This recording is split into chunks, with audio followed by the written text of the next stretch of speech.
Good morning, Beeville. This is Cindy Clark from PAC-B TV. It is a beautiful day out today.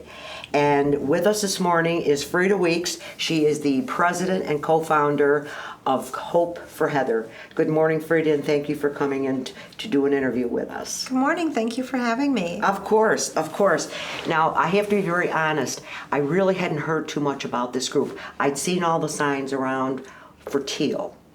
And I said, what is all of that about? So I did a little research, and then I got a call from somebody who said, you have to interview Frida Weeks from Hope for Heather. I said, that's the group. So here we are. So without any further ado, let's start at the beginning. Tell your story, Frida. Okay. Well, Hope for Heather is named for our daughter, Heather Weeks. Heather passed from cancer at age 24. So the story goes, all of her life, from the time she could walk, she wanted to be a dancer. She danced all through school and high school. She went to college and majored in dance. She went immediately after graduation on a world tour with Sesame Street Live, moved to New York, began auditioning, wasn't feeling well, but she'd always had a lot of issues with her tummy. And she said, I need to take a break for a little bit from auditioning, let my body heal. I'm going to take a temporary job. So she called me one evening and said, well, I took a temporary job at the Ovarian Cancer Research Alliance. And I said, okay. And she said, what do you know about ovarian cancer? And I said, I think Gilda Radner died from that. And she said, is that all you know? And I said, yeah. She said, that's a problem. And I was kind of stunned. And she goes, we have to change this. And a few weeks later, she called and she said, they offered me a full-time job here. I think I'm going to stay. So she was willing to give up her life, this life she had dreamed about, because she felt that this was so important. And about 6 months into her job, she was actually diagnosed with stage 4 colon cancer, which made more sense from the issues she'd been having. And of course, she had great doctors at Mount Sinai. They thought for sure that she was going to survive with no issues. But the unfortunate part of cancer is sometimes it's not the disease, it's the treatment. And she threw a blood clot to her brainstem from the chemo, and it took her life. So we were in deep grief, anger. What do we do now? And we had about $1,000 left from a benefit that her dance studio had held for her. So we decided that we would start a nonprofit. Now, mind you, we didn't know anything about running a nonprofit. We had no idea what we were doing. But we were going to start this nonprofit, and we were going to raise a couple $1,000s a year for ovarian cancer. And given Heather's passion, I imagined that every woman would want to talk to us about that. Not really. Nobody really wanted to talk to us. Interesting. Very interesting. So, do you think they were afraid to talk about it, or just yes. Yeah. So she loved the State Fair, and she thought having an educational booth at the State Fair would be really good to do. So when we started at the State Fair, we had very little money. We had a table and 4 chairs. We had a banner that my husband had printed up, and he made a stand for it out of PVC piping. We kind of looked like a lemonade stand. And we printed a lot of information off the internet, and we bought a bunch of the silicone little wristbands that people wear. And it was really a struggle to get women to even stop. But I wasn't discouraged. The first year at the fair cost us $1,400. We took a $1 donation for those wristbands. So I left the fair, it cost us $1,400. I left the fair with $1,401. So it wasn't a total loss. No, it wasn't. You definitely made money there. So the second year, we were a little smarter, and we did some different things. And it went a little bit better. And then we went to our first national conference. And we saw that people had symptom cards that were wallet size that they were handing out and other information. There were a lot of community partners like us there. So we listened and we learned a lot. So my husband is an engineer and a musician, but in his engineer's brain, he figured out how many ribbons we could make from a spool of ribbon. So we started connecting with local churches and civic groups asking, would you make some teal ribbons for us. So the next year when we went to the fair, we were armed with teal ribbons and symptom cards. And it was kind of like guerrilla marketing. I sent volunteers out into the fair with their cargo pants full of symptom cards and ribbons, handing them to people. I very timidly went up to Carrie Lazarus at Channel 9, and she said, "Oh, I actually know that you are all over there." She said, "Why don't you come back and be on the Family Healthcast tonight?" So that was a real turning point for us because women listened, and all of a sudden she said, "Go there." So it started to turn around. We did things like we would get people to, the first day of September is National Wear Teal Day because September is Ovarian Cancer Awareness Month. So the first Friday in September actually is National Wear Teal Day. So we would get, if it fell during the fair, volunteers, we would pay for their ticket to wear teal and walk around the fair so we could say, you know, look for all of our people in teal. And eventually it started turning around. So we started out, we were in the Art and Home Center, but that was the only spot for us. And then a place in Science and Industry opened up, which was a much bigger space, and we moved over there. So we've gone from not passing anything out, women running from us because it's a scary cancer and they don't know anything about it, because when women go for their exam, they have a pap smear and that covers cervical cancer. Very rarely is ovarian cancer discussed. Very rarely is uterine cancer discussed. By the way, there is no screening test for uterine cancer and no screening test for ovarian cancer. So it is frightening to women. But also, we seek to empower them.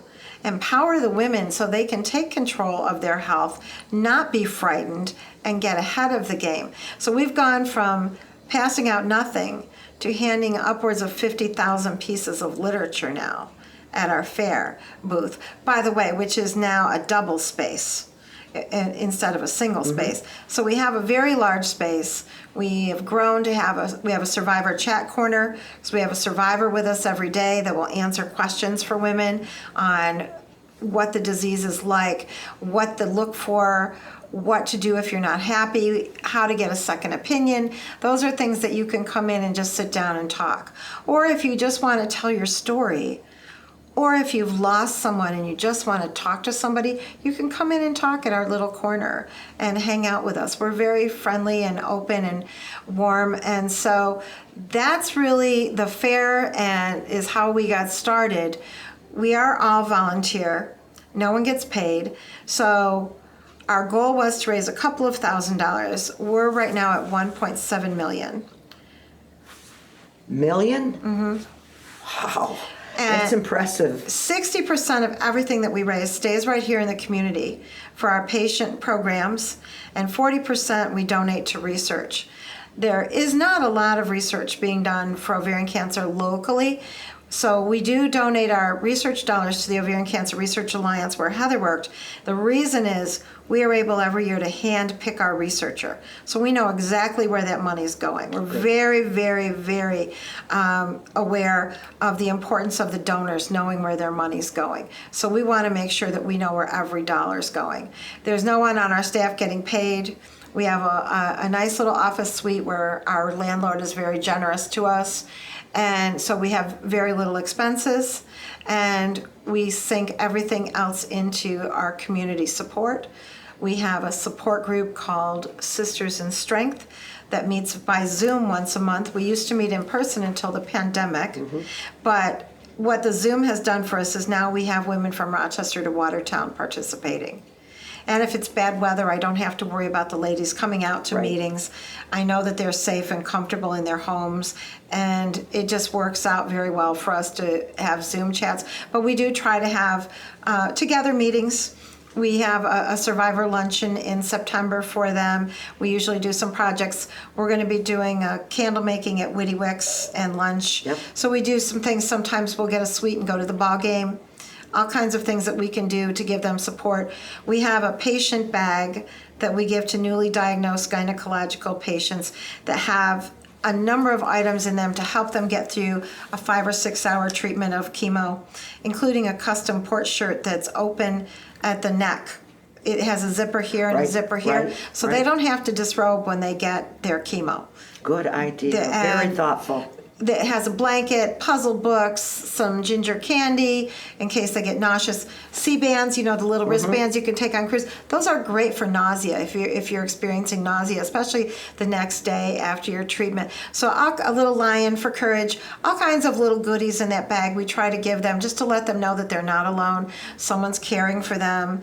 We try to help them out if they have been in the hospital. If we can send flowers, send soup, send a meal, things like that. Anything we can do to do patient support. We have a Men of Teal program where we seek men in our community to hand out symptom cards in September. They get a nice shirt and we feature them for a day. They get a Facebook page day, and every man knows a woman. So every man knows a woman. Every man has a sister, an aunt, a daughter, a wife, a girlfriend, a friend that they can tell the symptoms to. And we found, surprisingly, that the women listen more to the men. Interesting, very interesting. What are some of the symptoms? I mean, as long as we're talking Very about vague. this. They're very vague. I know. I've done some research, and bloating, it's just bloating in your stomach. But when I say bloating, it's a different kind of bloating. You'll know, because we all go out, oh my gosh, I ate too much last night, or drank too much soda, or I'm bloated. This is a different kind of bloating. The feeling, you'll know if there's something really off. Abdominal pain, trouble going to the bathroom, and feeling full quickly. Those are all very generic symptoms. Back pain. So often, especially if there's no genetic history, women get misdiagnosed. So they'll go to their doctor, they'll complain about these symptoms, and they'll say, well, you might want to take some Gas-X for the bloating. We have a young lady who's no longer here because her gynecologist told her to take a spin class and eat less carbs for the bloating. So women are often dismissed as it's something else. So you have to be an advocate for yourself. You do. Absolutely. On our website and at our events, you can find a symptom diary. And you can track those symptoms for 4 weeks. And we tell women, use this as a talking tool with your physician. If your physician does not want to listen to you, go somewhere else. Absolutely. This is your life. Mm-hmm. Think about what you would do if you were going to buy a washing machine and you didn't like the price over here. You're going to go somewhere else. Why are you gambling with your life? Well, let me ask you this. When these symptoms are there, I know you're not a doctor, but you've been involved in this long enough. When these symptoms present themselves, is that too late? Not always. I mean, you said there's no screening. There's no screening. So what you want your doctor to do is you want them to do an ultrasound and a blood test, the CA-125. That cannot stand on its own. We wish it could, but a lot of times there are false positives and false negatives. Usually those two can be very definitive, if not a biopsy. And we just have one of our women who's a member of our Teal Circle. She just went through this, and her doctor said, I'm not happy, I'm going to do a biopsy. And then she just, there it was. And it was very small and very aggressive, but it wasn't detected anywhere else. But she was having those symptoms, and they found it, and she's going to be okay. But many times it can take up to 7 months for a woman to be diagnosed. And that can be too late. And that's the problem. It's late stage 3, late stage 4. So you really want women to be proactive. And if there's a genetic history, there's so much tied up in our genes. So if there's a genetic history like breast cancer, colon cancer, or ovarian cancer, find out, talk to a geneticist, have a genetic test done, and find out if you're a gene carrier, because that gene can be important. And you can have prophylactic surgeries. You can have a double mastectomy. Angelina Jolie is a prime example. So she was 90% risk of breast cancer. So she had a double mastectomy, and she had a hysterectomy. And everybody thinks, well, that's the easy way out. Well, not really. No, I wouldn't think so. Not No. really. Not really. You think about having a double mastectomy, reconstruction surgery. That's a difficult surgery. That's not a walk in the park. And when you have a hysterectomy, a young woman thrust into menopause and all of these other things, plus you are still at risk for pancreatic cancer or melanoma, but your two primary risks are essentially gone. So you have to be aware of your risk, and knowing your genetics can really help. And not just for your sake, but the sake of your children as well. Now, let me ask you this. Are you familiar with, like insurance companies, typically what they cover and what they don't cover with all of this stuff? Oh, I am afraid of the answer here. Well, here's a good one for you. So one of the things that my husband and I do is we go to Washington. We're what they call advocate leaders for the Ovarian Cancer Research Alliance. So we go to Washington to advocate for federally funded cancer research. Last October, we traveled to Washington because Medicare was denying genetic testing for people, for women, until they got ovarian cancer. Until they got it. Uh-huh. Okay. So that makes sense, Makes right? a lot of sense. Get Right, cancer right. first, because the bills, number one, for cancer treatment, outrageous. We have a fund at Upstate for women being treated there because so many women have reached financial toxicity with this disease, but Medicare refusing to pay for genetic testing until you got the disease. I don't get that at all. I don't get it. I don't get Thank it. you. Well, that doesn't make any sense Not at a all. bit, not a bit. So that's one of the areas that we were working on when we went to Washington, is trying to make a difference there and getting that changed. And we hear a lot that the government's not doing anything for cancer, but this might surprise people, but through the Department of Defense, there's a program called the Congressionally Directed Medical Research Program. Now, it took me 5 years to be able to say that without stumbling. That's what it's a mouthful. It's a mouthful. But they target over 30 different diseases and bring great research and great new medicines through this program, through the DoD. So for ovarian cancer, there hadn't been any new drugs for 30 years. And because of the research done through the Department of Defense in this congressional program, we got the first new drugs in so many years. They're called PARP inhibitors. So what a PARP inhibitor does is it stops the bad DNA from replicating. So it was at first just for ovarian cancer survivors who reoccur. They would get this drug. Now it has become frontline treatment. So that is what is happening that people don't often hear about. And so we go and we knock on the doors of the Congress and the Senate to get support to keep this program going. And breast cancer, ovarian cancer, prostate cancer, AIDS, so many diseases that this has covered, over 30. It's amazing. So From the Department of Defense? Mm-hmm. That surprises me. well, It does. think about the military.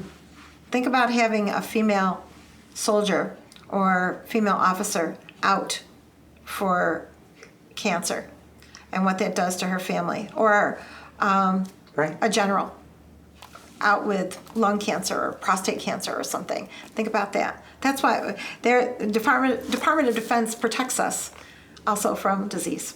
Well, at least somebody's getting on the bandwagon here. Doesn't matter who it is, if it is the Department of Health or whoever, Right. as long as somebody's going there Right. and helping out. Right. So there's a lot going on. That people don't really even know about. It's interesting when we have our booth at the fair, what people say, oh, the government doesn't want a cure for cancer. Well, that's not quite true. And now we're finding, there isn't going to be a general cure. It's all in your genes. It's all in precision medicine and knowing your body and your particular type cancer. You and I could both have ovarian cancer and it would be a different kind of ovarian cancer. I didn't realize there were all different kinds. At least 5. So there's all kinds of different cancers.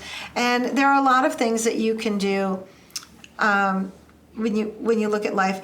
If you've been on contraceptives for 5 years or more, you have a 50% reduced risk of ovarian cancer. If you've had children, you have a reduced risk of ovarian cancer. Now there's also something that they're doing called opportunistic salpingectomy. So say that you have to go in and have your gallbladder out.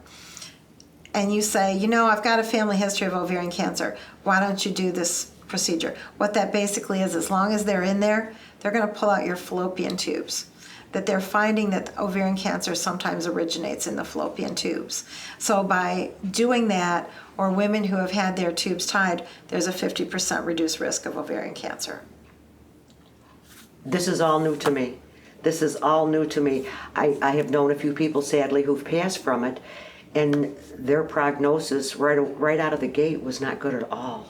Not good at all. Well, because yeah. you know what you've just spoken about, as far as no screening, and and I can't always blame doctors, but they go, well, let's try this, and this, because that Right. may be it. Right. And sadly, after you've tried this, and this, then it's too late. Yeah. Now, what are typical forms? Is it radiation, chemotherapy, both? As far as Sometimes treatment? both. Surgery. Surgery. Okay. Surgery, removing tumors, chemotherapy, sometimes long-term chemotherapy. There's everything now. Now, is there any age that's typical with this, or is it just right across the board? Well, it used to be considered middle age up, and now we're seeing all ages. I'm having lunch on Friday with one of our survivors who's turning 50. She was diagnosed at 12. 12? Mm-hmm. Is there any age, if you are diagnosed, that your survival rates are better or more encouraging? It's all personal. It all depends on your family history. It all depends on when you were diagnosed, your treatment, your diagnosis. We have another member of our support group who was diagnosed with a rare form of ovarian cancer, and they didn't know how to treat her here. So her prognosis was not good. But her son called MD Anderson in Houston, and they said, do you treat this form of ovarian? And they said yes. So she was on a plane the next day to Houston, and she, 13 years later, is still here. So a lot depends what type you have, where you, if you can get treatment here, or do you have to go somewhere else? Sometimes when there's a recurrence, my husband's a bladder cancer survivor, and I remember his oncologist saying to him, if your cancer comes back, you go somewhere bigger than me. We'll send you to Fox Chase, we'll send you somewhere else. Sometimes bigger and brighter research hospitals might have a different clinical trial. When he was going through his treatment, we went to Cancer Center of New Jersey at Rutgers because they had a clinical trial that he looked into. So sometimes there's different clinical trials places at Dana-Farber, right, or in other hospitals in Boston. Also, in Texas, MD Anderson, New York City? New York, Yeah. certainly. Yeah. Yes, certainly. Sloan Kettering. Sloan Kettering, Yep. yeah. So they can go there also. So it just depends sometimes on where they're going to go. Now, if the oncologists here, they know their limitations, obviously. I mean, this is a great area as far as from people I know and myself personally, that the services are there for what my need was, and it was wonderful because you don't have to travel that far. Right. And the fright of going to a different city and dealing with all of this and not having friends or relatives close by. But think about this. There is still that going on. Think about people who live rurally and have to come to Syracuse. True. One of the things that Hope for Heather is working on now is No Woman Left Behind, and reaching out to those people who have to travel maybe from Gouverneur or Pulaski, who might not have resources. That eats up a lot of your gas, where they can stay. We're fortunate that we have a place, Sarah's Guest House here, if they need to stay somewhere or their relatives need to stay. But think about that, with all the people that have to come. This is the big city to them. It is, you're right. So we're You're right. still dealing with that, where we may have to go to New York or to Texas, wherever. There are still a lot of people who have to travel from rural areas, and it takes a big bite out of their income, their work, having to miss work. So we're trying right now to start programs to help with that. We're working to partner with Renzi Cancer Center in Cortland to help some of the patients that are coming in rurally from there to get. Well, that adds, like you say, that adds so much stress and anxiety. And, I mean, you don't want to have anything else added to a bad situation. So that's nice that you work with people, because that you don't think about. Most people don't think about all those little things that make a bad situation worse. You don't have the bandwidth. We had a young woman, she's no longer here. She passed at 38, and she came from Governor, and she went through 2 years of misdiagnosis. She didn't have great insurance. She didn't have a great job. And it was just eating away at her finances. She had 2 little children. And so we have our Angel Fund at Upstate. So we will pay for your mortgage through the Angel Fund, or your car payment if you're going to miss it, or we will give you a gas card through there. We'll pay for your parking, for your infusion. Think about just going for infusions and having to pay $40, $50 a month in parking, plus co-pays. Right. It eats it up. So all of that, and then you just get tired. You're so tired. You're tired from you're tired from the disease. You're tired from fighting, and they just give up sometimes. I can't fight anymore. I don't have it within me. The insurance company denies them. I can't deal. I can't deal. They've got so much going on in their head, they can't deal. So there is a lot out there, and there are so many ways that people can help other people with cancer. We have a phrase at Hope for Heather: show up. That's all you have to do to help somebody. Maybe somebody needs that is going through cancer. Send them a restaurant gift card to get out. Give them a gas card if they're traveling through treatment. Just show up with a cup of coffee at their house. I have to tell you, again, speaking from personal experience, and I was very lucky, early diagnosis, but the little things. See, I talked about it because some people don't like to talk about it, but I did because I wanted to educate not only the women but the men with their mothers, their sisters, their wives, whatever. Early detection saved my life. So, but when people knew, people a lot of times don't know what to say, they don't know what to do, they don't know how to handle a situation. Just show up. People would send cards. They would send me a little text with a little heart emoji, or they'd call and say, "How you doing today, son?" Or let's go out for breakfast, like you say, or they show up for a cup of coffee. The little things can get you through that day. And that's how you do it, a day, sometimes an hour, a minute at a time. But with the help of people that understand and will go there, because a lot of times, well, I don't know what to do. What would you want done for you? That's how I mentioned to people. If you were in this situation, what would make you feel better? And just somebody to call to say hi. And that's sometimes all you need. And even if they don't want to talk, just leave a message. Right. Just say, you don't have to call me back. Right. I just want you to know I was thinking about you. My husband recently, because of his bladder cancer, he had to have his bladder removed. And it was a long surgery. It was a difficult day. And we had to be there at 6 in the morning. And I got home at 3:30 in the afternoon. I was so tired. And one of my daughter's friends called me. She used to live here in Liverpool. She called me from New York, where she was working. And she said, how's Gary? And I said, good. And she said, I've never heard you sound so tired. I said, I am tired. She goes, what are you having for dinner? I said, probably something quick like pasta. So I could hear in the background she was typing. I said, what are you doing? She goes, I just ordered pasta for you from a restaurant. You know what? It's the little things. It right? is. It's the little things. And let me tell you, that was the best tasting pasta. I bet it was. Or just show up, go to your deli and get a container of chicken soup and some nice soft rolls and some cookies. Drop it off. Brought you some soup. Yeah, you don't even have to stay sometimes, because like you say, sometimes you don't want to talk. Just say, this is for you. If you need anything else, just give me a call, whatever the case might be. And then you sit there and you look at what has been done and you go, I'm really very blessed. Right. I'm really lucky here, because there are people that give a hoot about whether I'm feeling good, I'm not feeling good. It helps you get through that minute, that day, that hour, that week, whatever. Very, very important. It is. It is so important. I showed up at a beautiful home with one of our patient bags. It had to be $1 million house. And I'm standing there thinking, why am I even here? This woman must going to think I'm crazy with my little patient bag. And you know what she said when she opened the door? She goes, oh, I know who you are. I started to introduce myself. She said, would you mind coming in? I'm so lonely. She said, my friends are so tired of my disease. And I thought, here we are in this beautiful home. She's such a beautiful woman. We became really good friends until she passed away.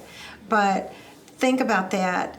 If you're tired of somebody's disease, think of how they they're must feeling. feel. That's exactly what Right? it is. That's exactly what it is. So it's just being there for people. So we hope with all that we do, the bottom line is we hope that we're just there for people. And that's critical. That's Yeah, absolutely that's- critical. That can make the difference. You know, when I was going through radiation, I would do stupid, silly little things and bring little stickers in and all this because you got to have a sense of humor. You got to have a sense of humor. Yes. And when all was said and done, when you ring the bell, they were telling me that half the battle here, or more than half the battle, is your attitude. Because you have to have a positive attitude, upbeat attitude, because if you don't, that all reflects in how your body reacts. Your body reacts to depression, lack of sleep, all of this. If you can keep a positive attitude, that can be half the battle. That can Right. save your life. Right. That can save your life. Absolutely. And that's whatever I've said to anybody else that's been going through it, regardless, with the attitude, because you can make a choice. It's your choice. Either I will fight and be as positive as I can, or I'll give in. It's really not much of a choice, is it? For you? No. It's not at all. It's not a choice. No. So there are things that we do that we know that are important, but the most important thing is to be able to listen. And there are times when it's tough when I'm on the phone. Those are the days where my husband might slip a glass of wine in front of me when I'm on the phone.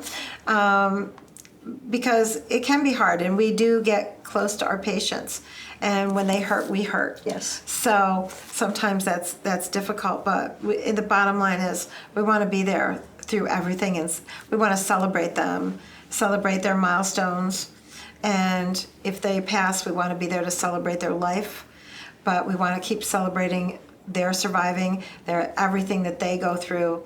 We want it to be positive, and when they're having tough times, we want to be there for them as well. So that's really become my prime role, is making sure that we do those things. Well, I have to agree with you 100%. I think it's so very important, and I'm sure you've seen the results.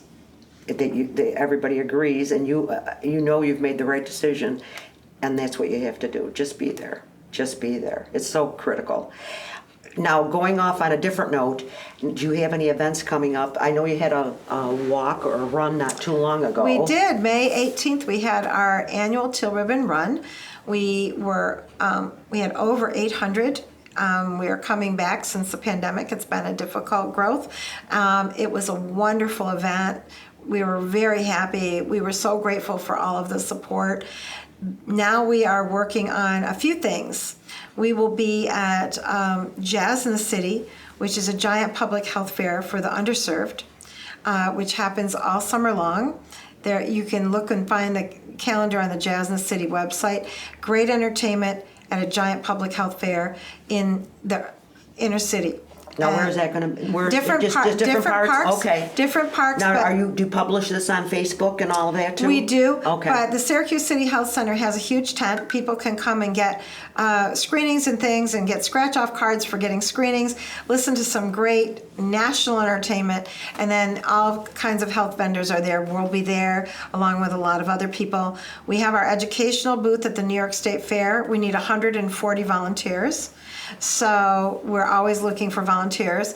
And then in November, we have my most favorite event is our Hope and Heals fashion show and brunch. So that is where we have survivors and advocates on the runway, and we tell stories of hope and thriving, and it is a joyful event. We open our doors at 10 a.m. for silent auctions, vendor shopping, cocktails. At 11:30 we have a nice brunch, and then we have the fashion show. It's a great day. Now, where is that? That is going to be at Traditions at the Links. Okay. And we're looking forward to it. We're going to have some different things this year, and it's so beautiful there. And there's so much love and joy at that event. It's my favorite event.